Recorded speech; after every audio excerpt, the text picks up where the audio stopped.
I also want to say today that we are in the middle of a series of really claiming with joy what it means to be community church. So you've already read a couple of words, one from me, one from Beth Livers, one of our church members, on what it means to us to say, I am community church.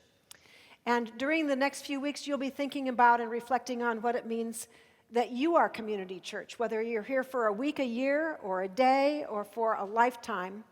And then what does it mean that we are community church together? So this morning, Chad Morrison is going to share his word about what it means to him to be community church. Chad, welcome.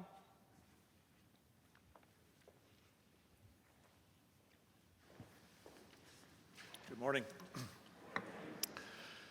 In his second letter to the Corinthians, Paul says to them, each of you should give what you have decided in your heart to give, not reluctantly or under compulsion, for God loves a cheerful giver.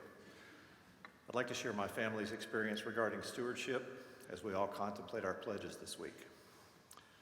There's a biblical mandate to tithe, which to me implies an obligation, a duty. I believe that's true, but that's not all there is. There's a desire in most of us to invest in the programs, facilities, and growth of our church, which goes beyond that obligation. As our faith grew, we began to experience a profound sense of gratitude for all God had done, had provided to us and for us through the church. From that gratitude, a sense of generosity also began to grow. We're evolving from a mindset of what can we spare to the joyful feeling of what can we share. As I'm sure you do, we also support local and global agencies which are doing wonderful work, but we view our giving to our church differently. It's our first gift and our best gift. I'm Chad Morrison, and I am Community Church. Thank you. Thank you, Chad. This week you'll be receiving a letter from me in the mail along with a pledge card. So just a couple of things. The letter talks about the things that we've done during this pandemic to continue to bring ministry to you here or at home. And it also talks about where we're headed since now that we are on the grow.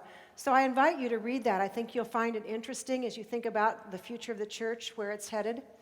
I also wanted to mention, some of you have asked in the past, how can I be a part of this church when I'm also a part of another church? We can be an associate member of this church. There are many people here who are members of 2 or 3 churches. We know that you have, many of you, a church community out west or up north. So again, whether you're here for a week or a season or for a lifetime, we invite you to participate together so that whenever you're here, we can always be your community church.